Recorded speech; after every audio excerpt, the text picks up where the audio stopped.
Redgate, keep to the left-hand side of the track as you cross the start-finish line, and be careful not to let the car get unsettled over the bumps that litter the braking zone.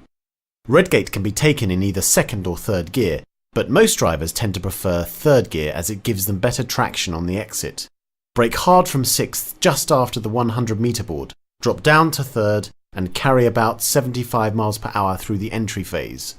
Clip the curb at the apex on the right, and feed the power in gently, taking care not to run too wide out to the left and onto the marbles that build up here over the race weekend. Grab fourth, stay on the left-hand side of the track and prepare for Hollywood. Hollywood is a very fast, sweeping right-hand curve that is taken under full acceleration. Keep right, avoiding the marbles that build up on the left-hand side of the track here.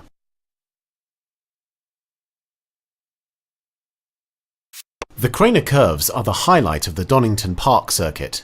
Fast, bumpy, narrow and downhill, they demand precision and commitment from the driver. Entry is in fifth gear. Turn in hard left just before the 50 metre board.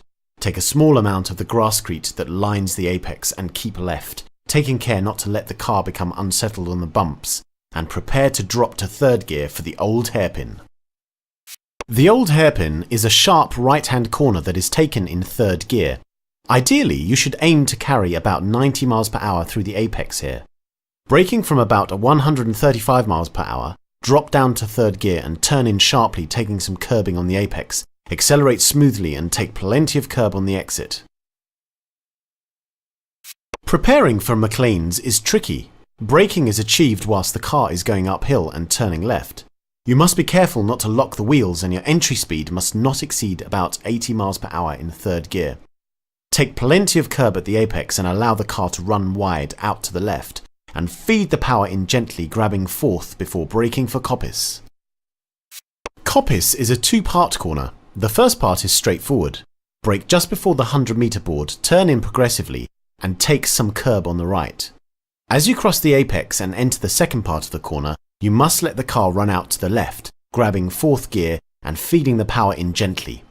The apex and exit in the second part of this corner is very bumpy and can easily catch the inexperienced driver out. So be very careful on the throttle and prepare to catch the small slides as the rear of the car attempts to break loose under acceleration.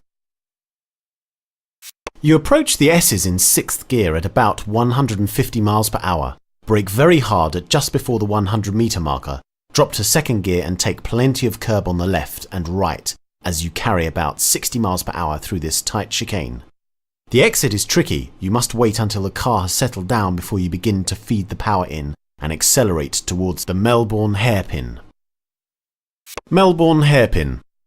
Stay on the left-hand side of the track, brake just before the 100 metre board, and be careful not to brake too heavily as you can easily lock up in this downhill braking zone. Drop down to second and try to carry about 55 to 60 miles per hour through this tight right-hand hairpin. You can take as much curb as you want, but be careful on the exit.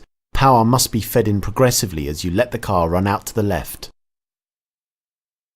Goddard's represents a great overtaking opportunity and also influences your speed down the start-finish straight. Keep to the right side of the track, brake hard across the severe washboard bumps at about 100 metres out, and drop down to second gear, turning in sharply at about 40 metres out. There are many lines through this corner, but most drivers tend to take some of the curb on the left, holding a late apex, and let the car run out to the right as they accelerate out. You can also take an early apex on the inside line to protect your position, as this is a common overtaking area.